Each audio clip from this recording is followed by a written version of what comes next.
Mr. O'Toole, thank you for coming to BC. From the start of this campaign, we can see the support from the general public for the Conservative Party of Canada and support to Mr. O'Toole yourself. What do you think is the reason people are paying attention to what you have to say and what you stand for? Well, thank you for the opportunity to come today. We're having real momentum as a Conservative team in this election. Mr. Trudeau called an election in a pandemic. Nobody wanted him to. He did it for himself. There were forest fires here in BC, the situation in Afghanistan.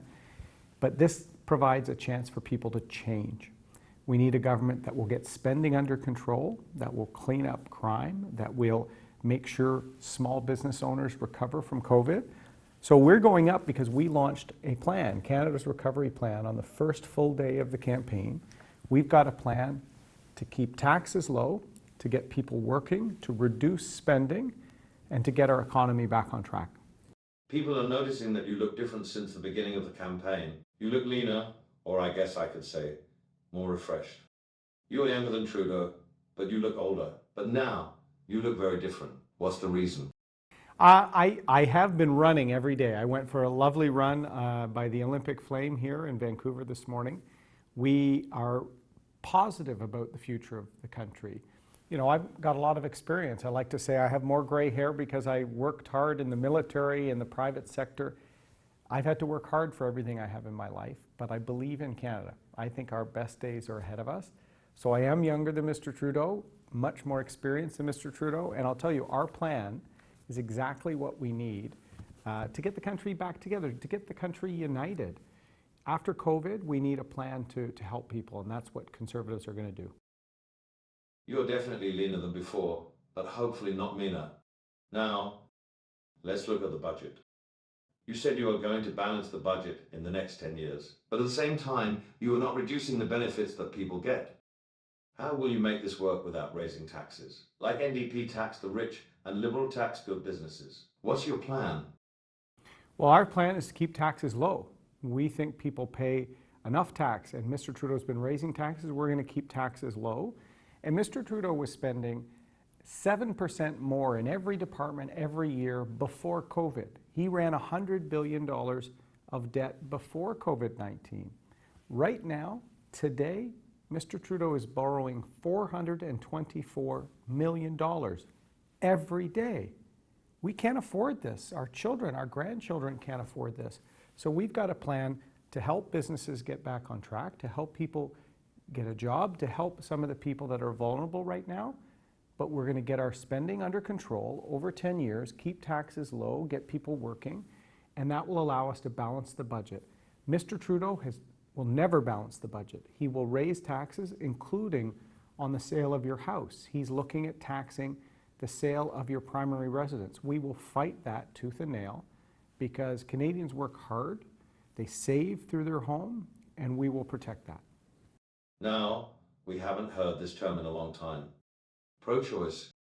Conservatives were not well known for being pro-choice. But now you are the real pro-choice guy. Not only for women's health, you are pro-choice on childcare and long-term care. Can you explain what that means? That's a great question. I'm pro-choice, of course, with respect to women being able to make their own decisions about their health care. That's my background. I'm also pro-choice, as you said, in terms of families deciding what works best for them raising their children. Sometimes it's a daycare nearby, sometimes it's a neighbor who watches some children, sometimes it's a parent or an aunt who will come into your home and help you. We need all families to make the best decision, to make their choice, and so we're going to give families more money to help them make those choices. And we're going to do it right away. Mr. Trudeau will only help a few families, some families 5 years from now. And then in terms of long-term care, we want more options for people so that they have choice. We want families to be able to get a benefit for taking an elderly parent into their own home. A lot of cultural communities already do that. So can we help by giving them a little benefit by taking in an older parent? That allows less pressure on our long-term care system as we're making improvements to that. So I'm very proud that we are pro-choice. We trust people to make their decisions about what is best for their family. In every election, one of the most talked about issues is public safety and gun control. It's always a hot topic. Residents in the Greater Vancouver area are threatened by the frequent gun shootings in their neighborhood. What is the Conservative Party proposing in your platform to tackle this issue? And why are there people saying the Conservative Party is against gun control? Well, Mr. Trudeau has been making up a lot of stuff throughout this entire election and really running a negative campaign. I am pro-gun control. I don't want to see any firearms getting in the hands of criminals. I'm a parent of young kids, and I'm a suburban parent. I want to see safe communities. And we have to tackle the problem, which is organized crime, street gangs, and the smuggling of illegal firearms from the United States. If we look at the shootings, including some of the brazen shootings at airports and restaurants here in Vancouver and Surrey, these are being perpetuated by organized crime and gangs. We're going to hire 200 more RCMP officers focused on guns, gangs, and keeping drugs out of communities. We're going to focus on fixing the border. Mr. Trudeau has allowed the contraband issue of guns and smuggling to get worse. We've also seen people just walking across our border, 60,000 people in Quebec, because Mr. Trudeau doesn't enforce the rules. We're going to have safe communities. We're going to make sure that we maintain firearm restrictions that are in place and take the politics out of this, because we have to keep communities safe from guns, gangs, and illegal drug smuggling. Let's talk about the gangs and drugs crisis, in particularly British Columbia. The position of the Conservative Party on this issue used to be in tune with the majority view of the ethnic Asian community, and this election, some people in the community are criticizing you for moving away from the tough-on-drugs tradition of your party. Can you elaborate on your position on illegal drugs, and how can we help the addicts and the vulnerable communities? That's an important question, because I think we have to have an approach that will help people with an addiction. We are going to fund treatment beds and community centers to help people with treatment to overcome their addiction. But we also want to be tough on drug smugglers. We want to keep dangerous drugs, including opioids, carfentanil, out of our communities. So the Liberals and the NDP have been supporting free drugs, safe supply drugs, of all drugs. We don't think that's the right approach. We think that's very dangerous. It will make more drugs available in communities, not less. So the Conservatives are the only ones standing up against this. What we want to do, keep drugs out of our communities, keep them illegal and controlled. We want to then give treatment to people that have addiction to get them off of drugs. So we're showing compassion for the health side of this, for people in the opioid crisis, but we have to give police the ability to break up these drug smuggling groups. And we do not support free, safe supply of drugs as the Liberals and NDP do. Now let's talk about racism. It's a big issue to the Chinese community. Your party's MP asked Trudeau why the Liberal government still hasn't banned, as other countries have, the use of Huawei technologies in Canada's 5G network.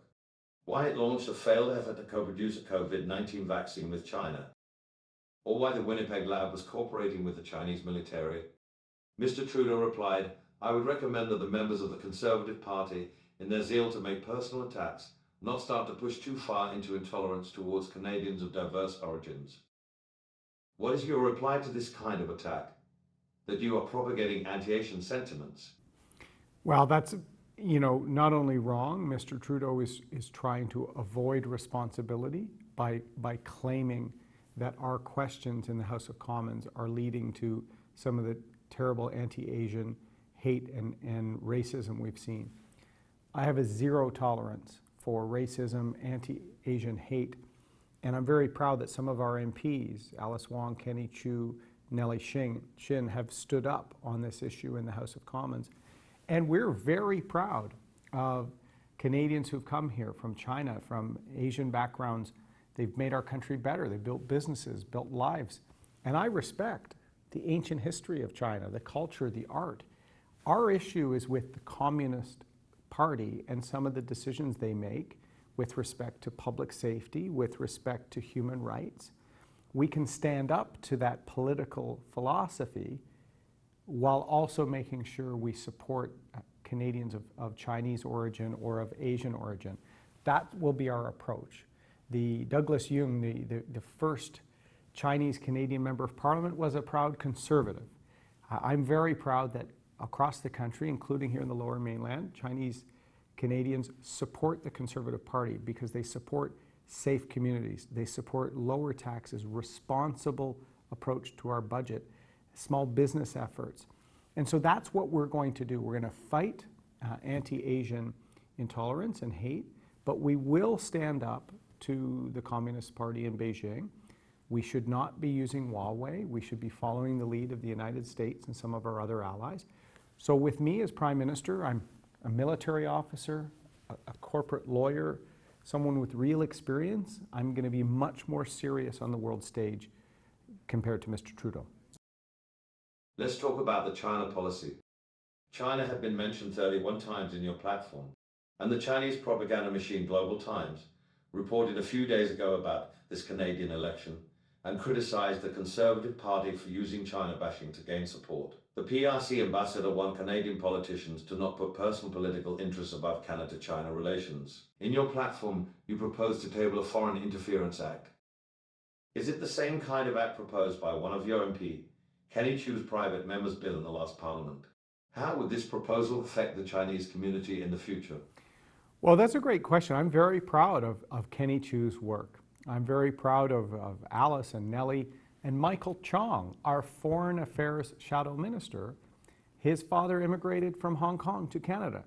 We have an incredible caucus that are proud of their heritage, but they also don't like to see foreign influence from the communist leadership in Beijing influencing or pressuring people here or keeping track of people that may have Taiwanese or Hong Kong origin. It's been very difficult for some families that feel that they're under observation from foreign agents in their own country. So we need to get that influence out of politics, out of some of our institutions. And I think we can do trade and we can have a positive relationship with China, but when the communist leadership does things that don't help our country or threaten public safety or diminish human rights, we're always going to stand up on that. And there are 300,000 Canadian citizens that live in Hong Kong. And we've been very concerned that Hong Kong has been turned into a police state. It's not respecting the one country, two systems agreement that made Hong Kong such a global center for finance, for culture. I've had family living in Hong Kong. We should be proud of that one country, two systems approach. So we will stand up on principle, and I think China should change because it's a world power, it's an impressive country, and if it embraced some of the freedoms and liberties that come along with being a great country, I think there's much more potential that right now is being held back by the Communist Party. When we talk about China, we have to uphold the traditional values of Canadians. On the other hand, China is an economic giant, and Canada has a lot of trade with China. How do we promote trade and help the business community in your recovery plan, while at the same time we talk about human rights with China? We did that when we were in government, and I think what we have to do is find the right balance. We do sell a lot of things to China, particularly commodities like pork, like grain and canola, and that's good for our economy. It's good for farming families. It's good for small business. But we'll never sacrifice our values, and so we have to make the right decisions on public safety. We have to make sure there's no influence of our politics or local things happening in communities. So I think over time, Beijing will respect a prime minister like myself that will be very clear. There is no sacrificing on our values, and the more we can partner in a respectful way, I want to see the two Michaels returned. We should not be seeing citizens pulled into diplomatic disputes. That's wrong. It violates the rule of law. And so I'm going to stand up in a way that hopefully leads to a better response. Mr. Trudeau has been offside on many times with respect to Beijing, and I don't think he's taken seriously by the leadership there. I will be. In this election, foreign affairs seems to not be one of the major issues to Canadians. Even the leadership debates have no foreign affairs as one of the topics. Do you think there is anything wrong with that? Trudeau's government is responsible for foreign relationships and immigration. That is their duty. No one is talking about national defense, foreign relationships and immigration in this election. Is there something wrong with Canadians? Well, there was no topic on foreign affairs in the debates, but China did come up, the two Michaels. Afghanistan did come up. Mr. Trudeau called an election, and there were thousands of people, Canadians and translators and workers stuck in Afghanistan that he didn't get out. So I will always make sure that we have policies that reflect our interests as a country, that help preserve jobs and opportunity for Canadians, open up new trade opportunities. But we also need to stand up on national defense and on our strategic objectives in the Arctic, with NATO, in the Asia Pacific. There are great opportunities for Canada, and with Vancouver being our gateway to the Indo and the Asia Pacific region and the growth in those economies, not just China, of course, we're seeing growth in Indonesia and Vietnam and across the region that I think Canada can take advantage of as a Pacific nation. When we talk about immigration, what do you think is the right approach to immigration? The Liberals tried to open the doors a little bit wider. To have 400,000 immigrants every year for the next 3 to however many more years. When the Conservatives were in power, the immigration target was only about 200,000 to 250,000 a year. Do you support what the Liberals have been doing in the last few years to massively increase the number of immigrants? Well, first of all, immigration is critical to our country and to our economy and to our economic recovery. That we should always have a larger number of immigrants coming to Canada each year, but the actual number has to also fit where our economy is, where the provinces and other parts of the country can accommodate for jobs, for housing. There's a housing crisis in the Lower Mainland and many parts of Canada right now. So how do we make sure the number fits the way that people can be absorbed into the country? Because we want people coming here to have jobs, to have opportunity, to have a place to live, to have their children be able to plug into schools and have success. So Mr. Trudeau always just pulls numbers or pulls ideas out of the air. He never has a plan to deliver them. What we want to fix is family reunification. That has been caught because of the pandemic, and there was already a backlog before COVID.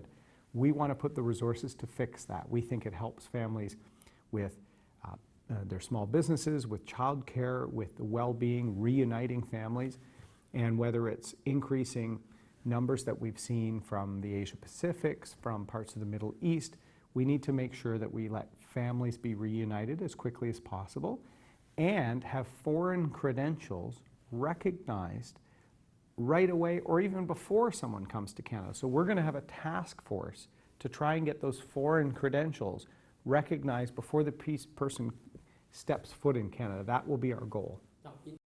In a nutshell, can you summarize to our audience why they should vote for Conservatives and what differentiates Conservatives from the Liberals?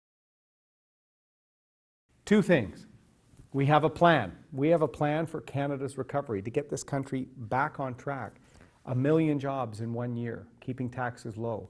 Accountability to clean up the ethical mess in Ottawa, Mr. Trudeau's constant scandals. 3, national leadership on mental health. There's a lot of mental health issues our country's facing. 4th, to be more ready with domestic supply of vaccines and other items. And 5th, we need to balance the budget. We need to make sure that Trudeau's out of control spending, inflation, costs going up, we need to tackle that. The other thing, we have a leader that's experienced. I served in the military for 12 years. I worked in business for 10 years. I've been a cabinet minister in the Conservative government. When I say I'm going to do something, I have a plan and I get it done. We're tired of Mr. Trudeau saying whatever he needs to win and never delivering on the budget, on jobs, on ethics. It's time for a change in Canada, and Canada's Conservatives are ready to lead. So we have an experienced leader with 5 guarantees. our audience can have a good look at the platforms to make a decision who they should vote for. Thank you very much for coming to our program, Mr. O'Toole. Thank you very much, and I hope we can earn your vote on September 20th.